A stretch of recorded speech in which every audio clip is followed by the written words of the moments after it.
Hello, guys. David Lewis here. Beautiful day again. Sun's just shining, but it's cold at night. But it warms right up when the sun gets out. Well, I hope you're having a wonderful day. I've had some thoughts over the past several days about something that I think is going to turn into a big revelation. And I think this is so important that it's kind of boggling my mind. The relationships the associations that I'm coming up with as I think about these things, and my mind seems to be putting some things together, and I want to share this with you. And I don't really even know where to begin, guys. But let me just show you what I've been asking AI. I asked AI if salt means soul, soul, the sun, not sodium chloride. It means the minerals, beginning with light through the elemental chart. Was salt originally the word elements, as L also means sun? Well, they're going to disagree with a lot of this.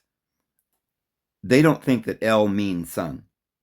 But by the time we get down, I start pressing them on certain things like L, like the word Elios, which means sun in Greek.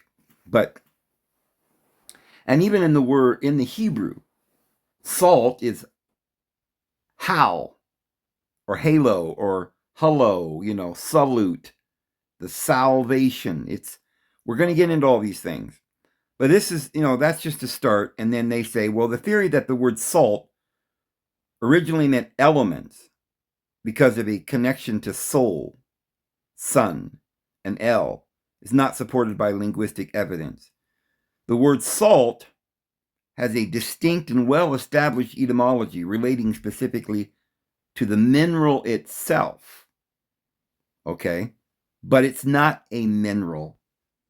It is the minerals, not just one specific or two specific minerals. Even if you said it's sodium and chloride, that's two different minerals. And no ancient salt that you got off the ground or from the sea ever contained only sodium and chloride. It was all the minerals, like the elements. I don't know how they can get around that. Salt never referred to sodium. Sodium is not salt. Today, modern salt sometimes is mostly sodium and chloride. I think it's 40% sodium and 60% chloride. But most, like sea salts or anything like that, has 60 plus, even up to 80 or so minerals. Almost all of them, basically, in trace amounts. But salt refers to the substance, the minerals that's in water. And then when the water evaporates, it leaves the minerals behind. You can scrape that up, but it's the minerals. And like I said, if you said, well, yeah, but it's mostly sodium and chloride.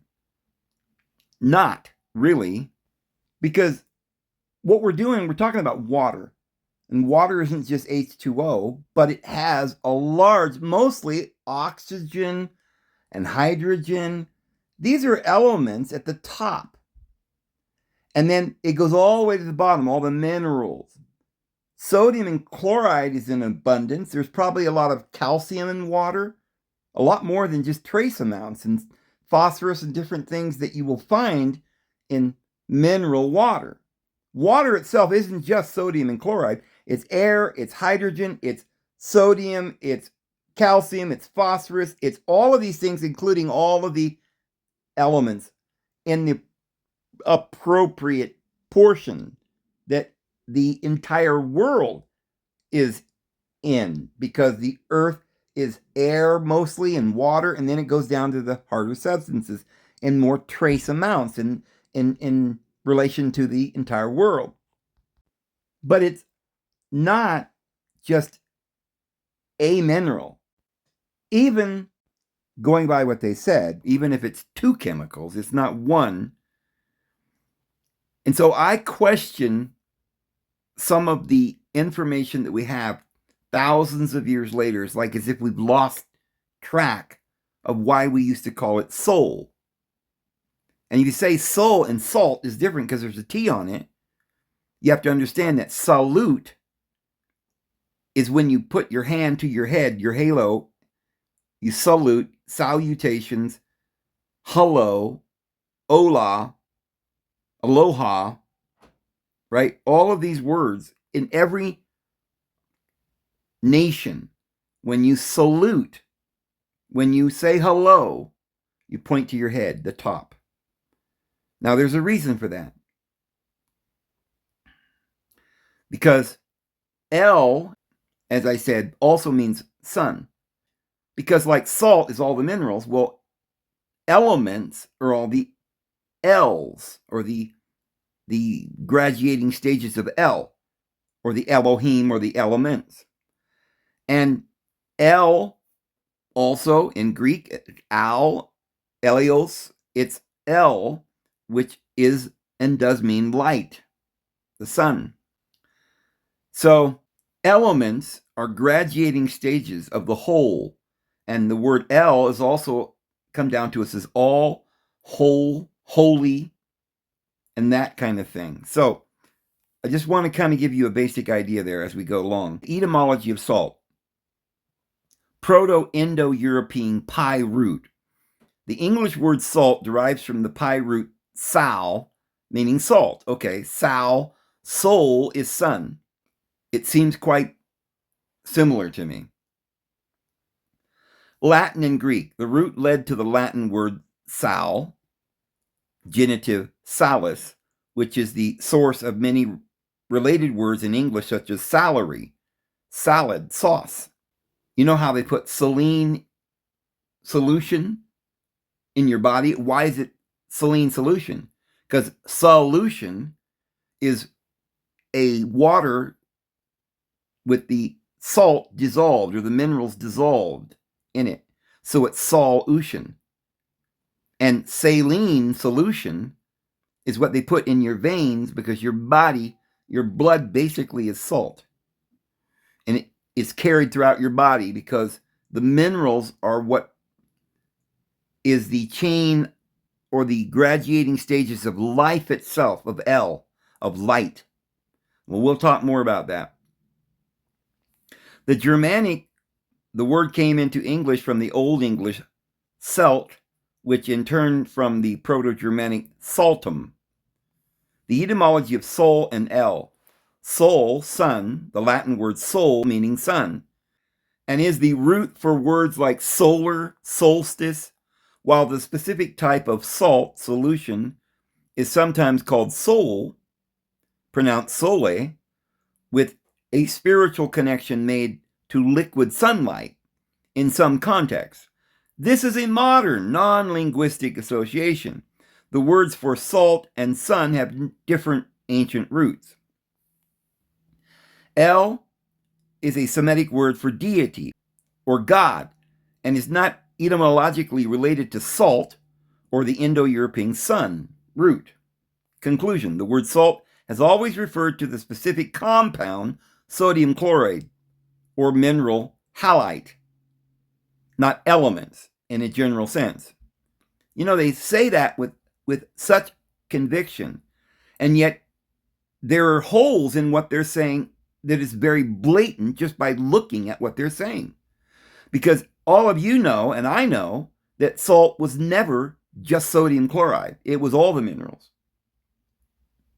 So I don't know what they're really saying. But I say, didn't salt also have all the minerals?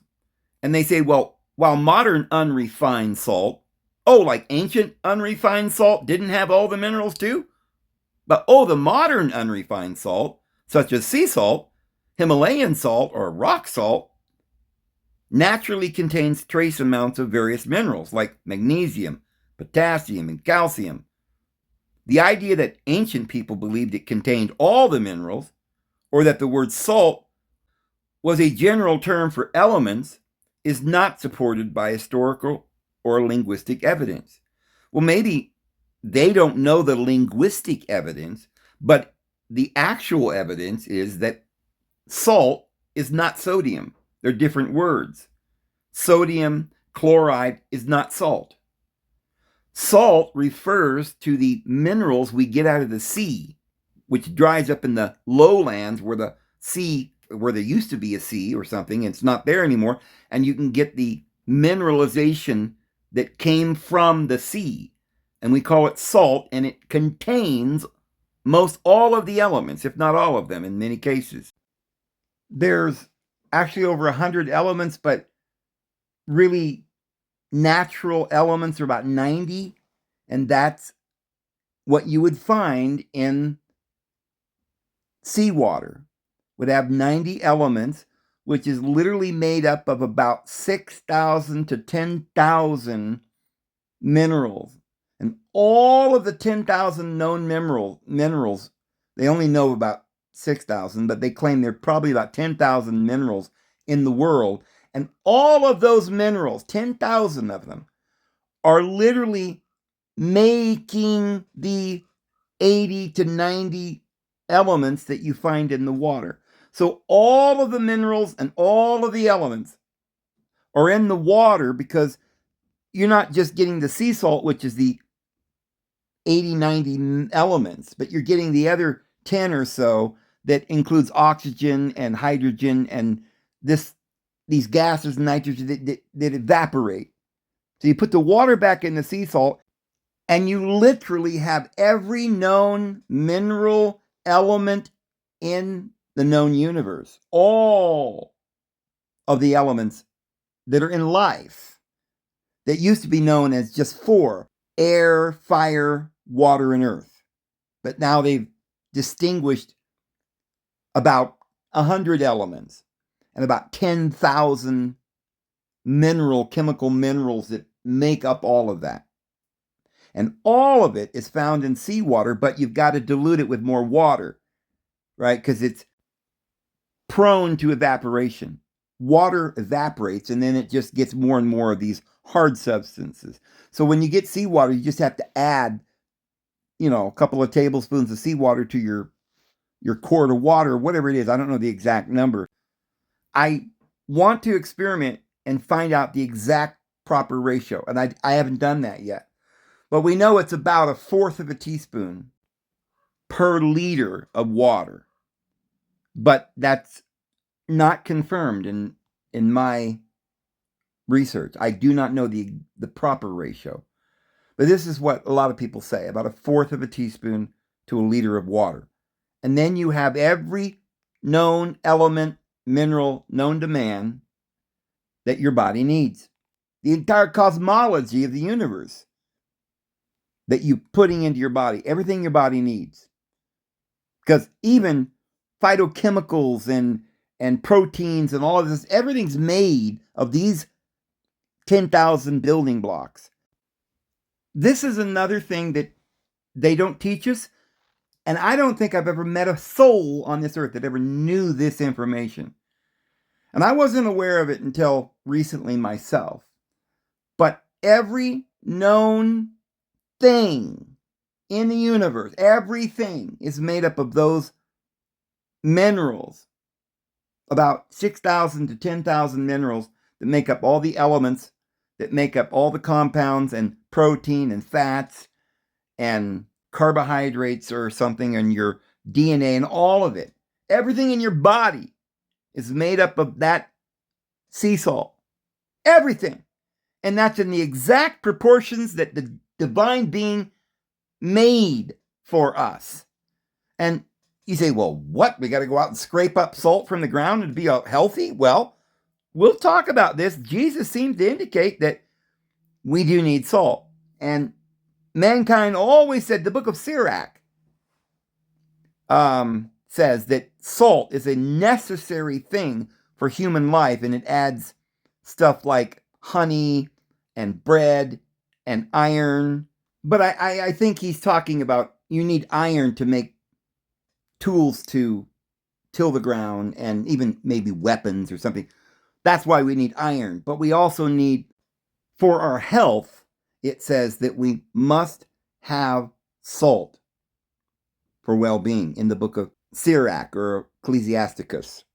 So if you want a balanced diet, if you want everything that your body needs, you need to drink this exact mixture that we find in nature that's in sea salt.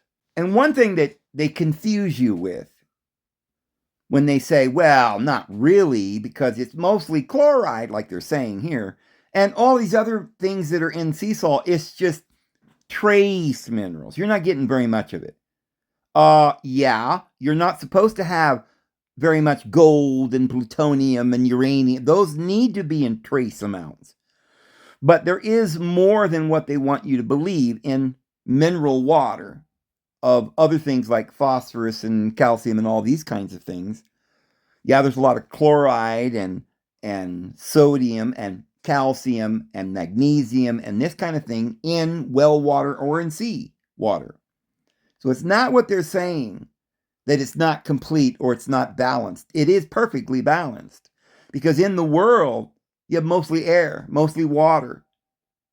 Then you go down to these things like sodium and chloride and calcium and phosphorus. And as we go down, you get smaller and smaller percentages, like trace amounts of these other harder things. And that's the way it's supposed to be. You're supposed to get it in that form. Your body is made up of seawater. So I don't know why they say, well, linguistically, it's not true. How is that true? How is salt related to sodium? How is it that they referred to only sodium and chloride when in those days they didn't know what chloride or sodium was? They just knew they needed these minerals that they called salt. This is true in the elemental chart. Air is much more voluminous than precious metals, you see. So some of the metals and things are always trace. If you're talking about a glass of water, it has mostly chloride and sodium and hydrogen because water's there and oxygen, right? There's all these things in the water in abundance. But trace minerals like lead and uranium and gold and iron, well, that's the way it is in the earth. If you look at the world, it's mostly made up of air, hydrogen, helium, nitrogen, and then it goes down less and less to like sodium, and then it goes down and these minerals become less and less. But there's lots of sodium. Just if you don't believe me, take a look at the ocean. It's full of sodium. There's a lot of it in there, in the world. It's not just because, water has more sodium, so therefore we're just going to call salt sodium.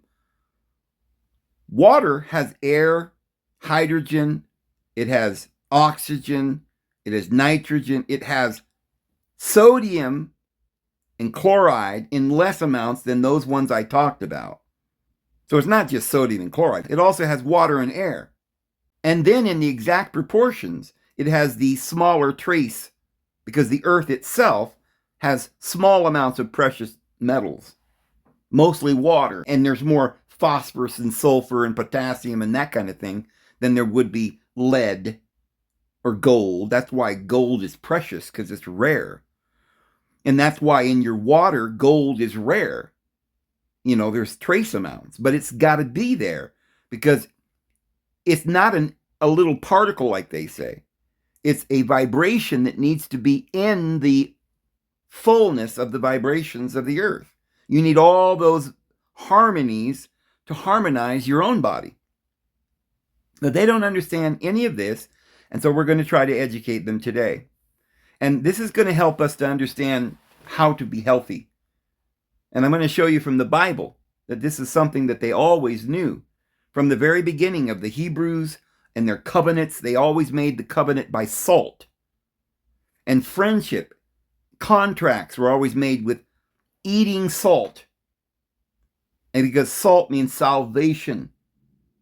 And we get salvation by being well and whole and complete and preserved.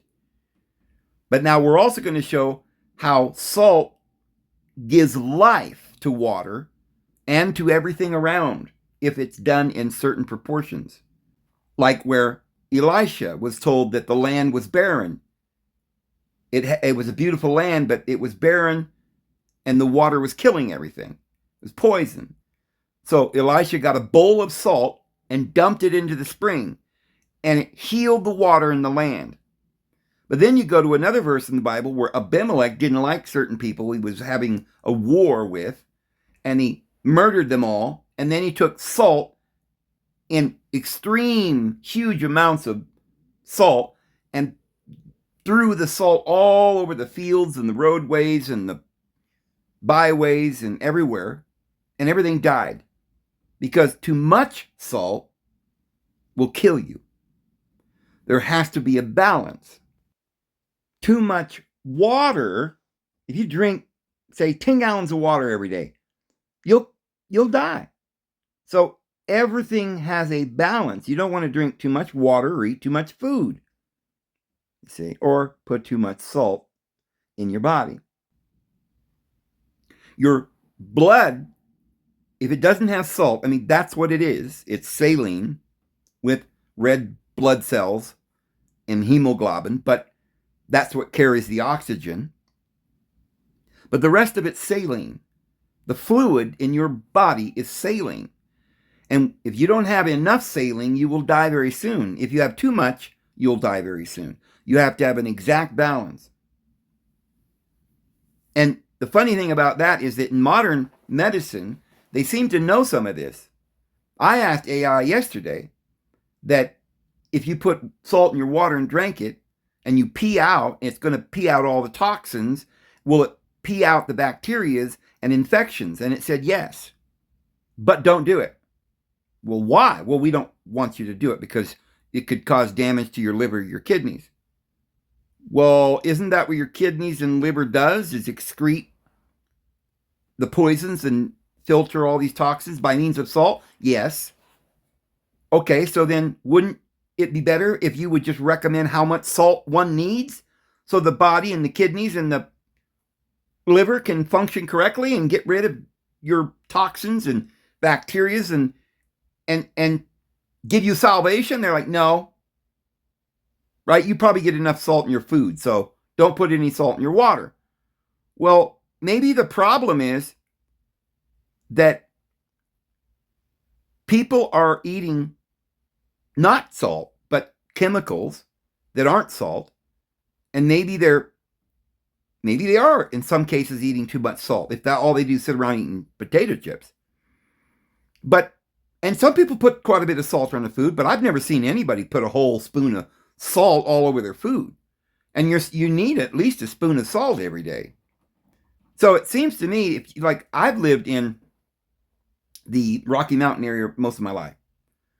And I know that in Utah, in Colorado, in Montana, in Idaho, Nevada, New Mexico, well, just about everywhere I've gone, there are all these mineral springs.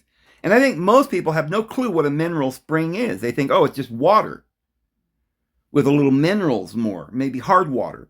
Well, a lot of these, like I lived in Soda Springs, and you could pull the water out and drink it. It was all fizzy.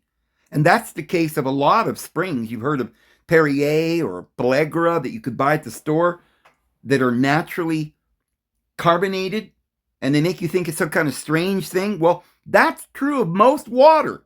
Even pretty much any well that you dig down deep, the water's all filtered through the ground, and when you drink it, my uncle and my dad used to dig wells with a shovel, 30, 40, 60 feet down, 100 feet. They'd hit water, and then they'd go, oh man, this water's sweet, and they'd holler up. Because what they meant by sweet is that it wasn't just some distilled dead water. It was living water. And the Bible uses the term living water as a general term, symbol of life itself. Without water, one dies. But water from a well or a creek or a spring never means just water. It always has all the minerals to it. And some wells and some deep wells have definite mineralization, meaning salt. Yes, the ocean water has more salt, and I'll explain why that it does that. Because, well, I'll just briefly tell you, sodium and chloride does not bind. Most of the minerals won't bind to the compounds in plants. So you won't find salt in any food. It's not in animal flesh. It's not in plants or nuts or berries. The only way you can get salt is by putting it on your food. And Jesus talks about salt, and we'll get into that. So they say, valued as a necessity, ancient civilizations highly prized salt because it was essential for human life and critically for preserving food before refrigeration.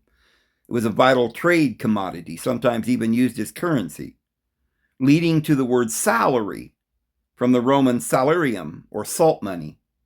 So even the word salary or money, salt was so important, so valuable, that it was literally money.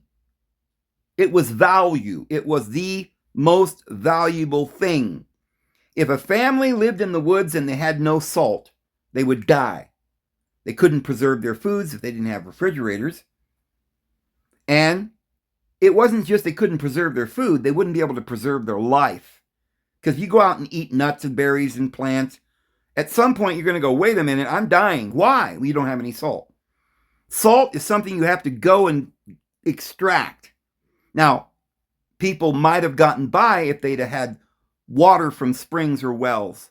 But modern people are drinking water that is either distilled, purified, or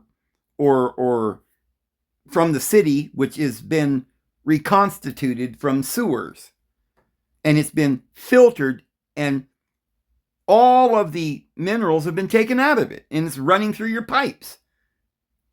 And then they add chlorine and arsenic and all kinds of evil things, and that's what people are drinking. And that's why they're dying. And I have proved it to myself. I'll get into that. But it says that a specific mineral in antiquity, salt, was understood as a specific substance. A mineral harvested from the sea or mines, not a stand-in for all elements. Well, they just state that. They state that, but whatever salt was, it was something that happens to be all elements. The elements, as an ancient concept, typically referred to fundamental substances like earth, air, fire, and water, not the modern chemical elements. Well, I'll just address that here in a minute.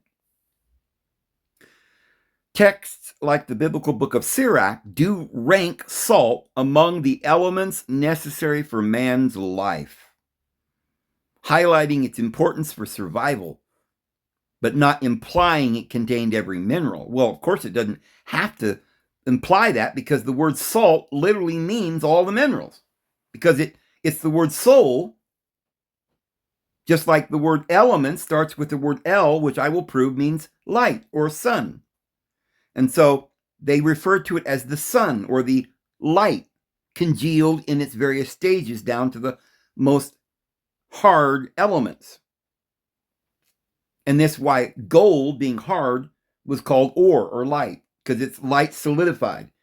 The whole elemental chart is the elements, or the Elohim, from the El, from the sun, and everything is light, and deity is light, and deity is love, and deity is spirit. But one thing that deity is light, or the sun. And people like Jehovah's Witnesses and most Christians are like, oh, idolatry, they worship the sun. No, we worship light. When we look at the sun and we worship the sun, we don't worship a disc blazing in the sky. It's pretty. Oh, look, it's yellow and orange. No, we're looking at light, and we feel it, and we absorb it, and we stand with our hands out and receive it, because it is life. And it gives life to everything. Modern composition. Today we know that natural unrefined salt contains a wide array of trace minerals. Now it says today we know? Oh, they didn't know that then? Oh, they were stupid, right? But today we're smart. Well, we're so smart today that we don't even know that the ancients knew what we don't know. Sometimes noted as 60 plus trace minerals. No, there's far more than that. I think one brand has 90 minerals. So they're just like they're blind, they don't see. In marketing materials for specialty salts, which contribute to their color and complex flavor. However, these amounts are often minuscule and not enough to meet daily nutritional requirements for those minerals. What? How much gold, silver, and lead do you need in your diet? And when they say it's not enough to meet nutritional requirements, they're talking about refined water that we're producing out of the faucet from the sewer. We're not talking about real wells, deep mineral wells that have all that you need. You know, I know because I used to drink out of a soda spring, and it's bubbling and full of minerals, has all the minerals you need. But yeah, if you drank right out of the ocean, you'd get too much salt. There's too much there, and that would not be good. You would end up perishing. So we have to have a balance. So let's go down here. I say, well, is Greek hals related to Heli or sun? Heli.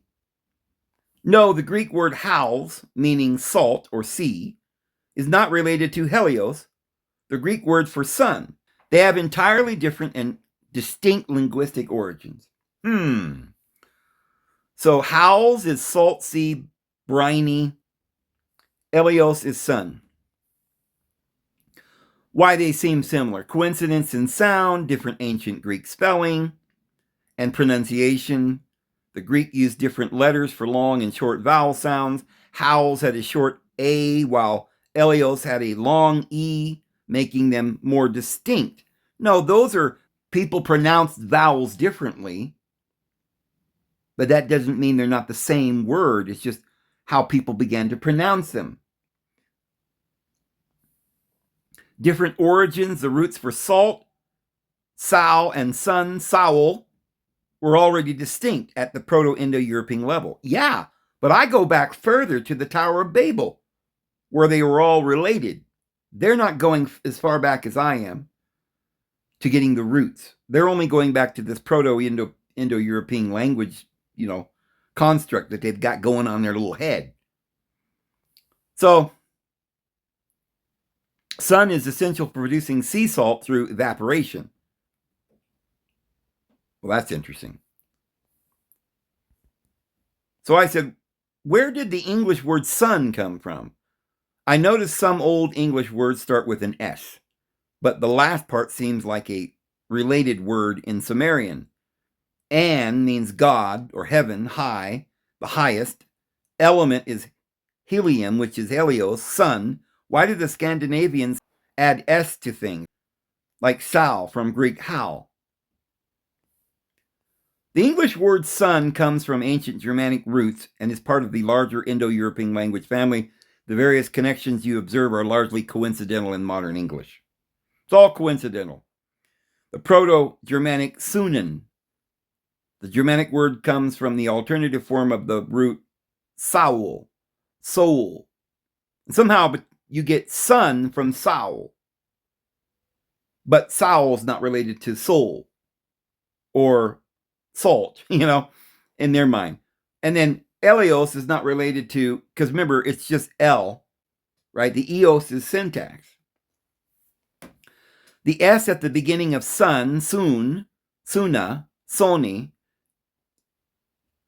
is a feature of the Germanic language that preserved the specific N stem from the ancient pi root. The L stem variant of the root, saul, also survived in some Germanic languages, giving Old Norse the word soul, which is the root of the modern Scandinavian words for sun, such as Swedish and Danish sol. Now, that comes from the Greek, so the Germanic language has some roots back to the Greek. Sumerian connection. There is no established linguistic link between English sun and the Sumerian language. Sumerian for sun, the basic word for sun in Sumerian is Ud, personified as the deity Utu. Yeah, but they're talking about the sun, and I'm talking about light. A different sun, a greater sun. Sumerian An, Akkadian Anu, is the Sumerian word for heaven or sky, the supreme deity of the heavens, not the sun specifically. Okay, we'll see. Sumerian is a language isolate, meaning it is not related to any other known language. Is that right? Well, I don't know, but let's go on down here. Helium, Helios, and the sun. Your observation that heli in helium relates to Helios, sun, is correct. The word helium was coined in 1868 from the Greek word helios, meaning sun. Well, it's funny because the top highest element in the elemental chart is helium. Well, and hydrogen. You need to be hydrated, right? You need your minerals. So they just use the high word, the top word, to refer to all the minerals. Because when you're hydrated, you got all the minerals. So hydrogen and helium, which is Helios, or the sun. But they don't see all of this. You see, they can see that helium means sun. And helium's the top of the elemental chart. And the chart's called elements, not the helium chart, but the element. So Helios is L, because it's the elemental chart. And of course, it's called the salts, or the minerals. So Sol, which also means all of the minerals, as we've proven, is just another word for Sol, sun, or El, Helios, sun. It's elementary, my dear Watson. The element was named this because it was first detected through the unique spectrum light observed during a solar eclipse. Okay. However, the highest element concept is the conceptual, not linguistic link. So I say, so Howls, Sal, Sol, Helium, Helios all mean sun. Helios is just hell, pronounced L, with the I as a suffix to mean my L, or Eos as the suffix. So how could this be coincidence? Too many obvious coincidences mean there is a distant connection. And they go, it's important to rely on professional linguistic consensus regarding etymology.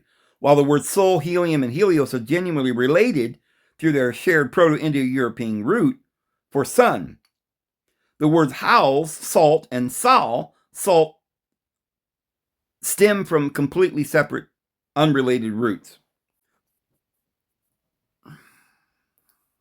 They go on and talk about a lot of stuff that really is important there. So I say first, if Sol means sun, and Greek howls, then Helios, helium, and the rest seem to follow. But this is more coincidental than that. Howl seems to be related to hallow, halo, and salt, because salutations, you raise your right hand to your halo, head sun. Also, we get hello, so salute surely comes from salt, which happens to be the word referring to the elements. And also salt, salute, salt. Salutations. Yes, we have over 100 now elements, and they originally had 4, maybe 5 with ether. But whether it's 4 or 100, they start with air and end with the earth, harder substances like uranium and plutonium. So the word salt means minerals, which seem to be a possible related word to element. And as we saw before, the minerals, there might be thousands of them that make up the elements. And so there are many L's, or many Ra L's, Min-Ra-El. So the many Ra light L's make up all the elements, you see. The word element seems to be related to El, the highest force in this arrangement of cosmology, cosmos, system, the universe broken into gradations, as we have seen in the elemental chart. Thus, El is the highest, and Anu in Sumerian is sun, and in Greek it is light and high, combined into the word Anu, or Uranos. It appears you are developing a unique theory that connects several words across different language families based on shared sounds and conceptual links. While fascinating from a philosophical, creative perspective, this theory diverges significantly from established historical linguistics and etymology. Linguistics determine word relationships based on systematic, reconstructible sound laws within language families like Indo-European, not coincidental sound similarities across vastly different languages like Greek, Latin, English, and Sumerian. Well, they're not vastly different. They all stem from the Tower of Babel. So they're all related at some point in the past. Here is a linguistic breakdown. And by the way, that's not just me that believes that. I mean, most people know that originally all the languages came from one source, especially if you believe in the Bible, which says that Adam is our father. And we all came from Adam. And then after the flood, we all came from Noah. So unrelated words, salt, hallow, and halo. The connection drawn between these words are not supported by the linguistic evidence. Salt, howls, sal stem from the root sal, meaning salt or sea. It only refers to sodium and chloride. Now, that's not true. That's just not true at all. We've shown that all salt has more than sodium and chloride, has all the elements. Hallow comes from the Proto-Germanic halagaz, meaning holy. Well, the word holy means whole or all or el. They're all going back to the same word. And so you could say salt or you can say how. This is why we got soul or we've got el. Because they both come down from these two different languages that originally come from one language. And this is why we have holiday, they say. Halo comes from the Greek word halos, meaning threshing floor or disc, often referred to as circular disc of the sun or the moon. Okay. Why? Because they have suns on their head, which is a halo? Well, the sun's on their head because that's the top. That's the light. Your body is a microcosm of the macrocosm. So in the model that we use today, we've got the sun, and then that's the highest, and then we go all the way down through the planets, all the way out to plutonium or uranium, Uranus and Pluto. Now, this is something that puzzles me because they say they act like they don't know any of the stuff I'm telling them. And yet, who named the sun sun? And Mercury is an element. And then we've got uranium or Uranus and Pluto or plutonium, which is literally how the elemental chart works. The hardest substance known to man is uranium and plutonium at the bottom of the elemental chart. And it goes from the sun, Helios, all the way out to Uranus. So, who did this? The Greeks did this? The Romans? Did they forgot why they did it? Did Americans forget why they did these things? I don't think so, because they're naming this fake mission to the moon Apollo. Then they shoot some rockets at the moon last year. When was that? They shot those two rockets. One was called Apotheosis, which is a Greek deity. And, they named that asteroid that's going to be here on December 19th, Atlas. Okay, Atlas is the general in the army of Satan, Saturn, who fought against Zeus and the Olympians. And he was banished to go down into the elements and hold up the heavy, weightier part of the earth. So he's the bind that holds together the material, lustful, carnal nature. It's the devil. And here come the devil, December the 19th, right? Well, they name these things because they know the connections. But then when you ask AI why, they're like, we don't know. There's no connection. Right? We don't know what soul means. We don't know what L means. I don't know if they're lying or if they're literally so lost that they don't really know anymore. And your body starts from the head, the sun, the halo. Hello, salute. Put your hand up to your head. Aloha. Hola. All languages salute by touching the head. And salutations is saliva, salvary, salvation. And we'll prove all of this. Salute, salutation comes from the Latin salus, meaning health or well-being. Well, you see how they determine the meaning of words? The root or meaning of the word, they don't know. They only know how it came down to mean. So if I say I am well, what am I saying? I have salvation. What am I saying? That I'm whole, that I'm all together, that I've got the whole elemental chart together in harmony. And that's what health is. And that's why we're going to prove today that you're never going to be healthy until you follow these principles. Light, air, water. And from water, we have all the other minerals. Every one of them are necessary. So when you drink your water, you must drink real spring water. And if you don't have it, you've got to put some sea salt, a little. I don't recommend putting a lot of sea salt in your water, but maybe a pinch. But you need to have a balance, and we'll determine what that balance is as we go. So the elemental chart, El and elements. Your connection between the word element and El, the Semitic deity, is not linguistically established. Element, the word element comes from the Latin elementum, which referred to the basic components of the physical world. Earth, air, fire, and water. We've explained all that, how that relates. Or the letters of the alphabet. But it's not linked to the Semitic El. El is a Semitic word for deity. Yeah, but what is deity? It's not some bearded man in the sky. Deity is the day, the light. Dia. Divine. David. Diva. And it refers to the light, higher consciousness, which is what light is. And everything comes from light or mind. Uranus, Anu, and Helios.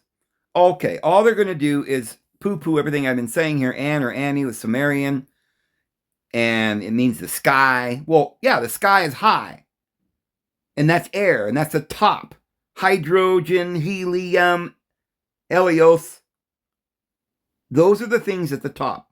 The sun is way up there in the sky.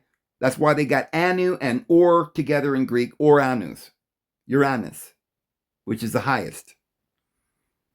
Helios, the Greek Helios is the sun. The theory that salt referred to all elements, that El is related to the word element, or that Greek and Sumerian names are directly linked via English sounds involves many linguistic leaps of faith. So I say, why would you salute by touching your hand to your halo and say hello? Isn't salt just saline, that is saliva or minerals, hydration or high in one body or all? All things have graduation from high to low. Hello is heat, low, high, low. It's all the elements. And isn't holy just Olympus, Mount Olympius, where the 12 Olympians were, just as El on the Mount of El and his children Elohim, or the elements, are the parts of the whole. Holy, Oli, El, all, the definite article law, or El, as in Lazarus or Eleazar, same word, just one is Latin and one is from the Greek.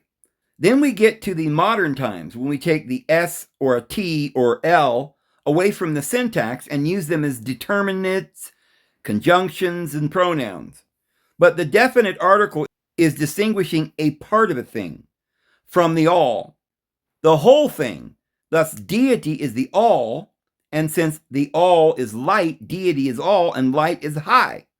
So we get hydrogen, a cognate of high, and heaven, heave or high, as Anu, An, sun, shine, as light, seen, shine, seen, sun. Seeing with the eye has to do with light. Thus, the meaning originally of the all, whole, is the El, but it's also just a word meaning deity, divine, dia, day, light, or sun. I see several ways that the word El came down, through one language to soul, one to heli, one to sun, etc. So whether linguistic scientists knows this or not, they seem to be all related to the period before the confusion of the language at Babel to Babylon, or confusion, the gate to El, right, to confusion, Babylon. So even our language is made up of letters, and they were pictographs that relate to the world that we understand, the whole, cut up into parts. And so The Babel is the gate to the L, to the top, to the height. But when it was confused, it became Babylon, means Babel, which is confusion, with the language being upside down, backwards, and forwards. So there, each nation went out. One nation had a language forward, L, others backwards, La, some Allah, others hello, salute, halo, Hawaiian, aloha, and Spanish, hola. The theory you're proposing draws connections between words across different language families based on philosophical concepts and sound similarities. Well, let me ask you this. If in every language, the way you say hello or greeting is either L, aloha, hola, hello, salutation, salute, touch your halo, all of this, how could they all use the same similar word and gesture to salute, to wave? Even the Native Americans would put their hand up and say, ha. In the old Western movies, you'd see the Indians and they would stop and pause, and that's all legit. Because most of the Native peoples, when they would say hello, the first thing they would do is raise their hand, palm toward the person. Up in the air, like near their head, high. And then they would pause and observe, like to see what the other person looks like and give them respect. And then sometimes they would say, as we see in the movies, how. But it wasn't really how. It was something like how. And like the Choctaw Indians over in Oklahoma would say howdy. So this term, how or hali, is a universal word. Halo, L, well-being. In fact, the Navajo Indians, where I live, they would greet, after they would say the how, they would say Haiti, which meant everything is well on the surface of Mother Earth and all is good. So it is saying we're whole. When you're saying halo, you're saying whole, all. Harmony with deity and all your brethren. So then they go down through the salute, hello, aloha, hola, Selene, saliva, holy, whole, Olympus, L, and they give their, little negative comments about all of that. The academic viewpoint, the language families, Greek, Latin, and Scandinavian, are part of the vast Indo-European family.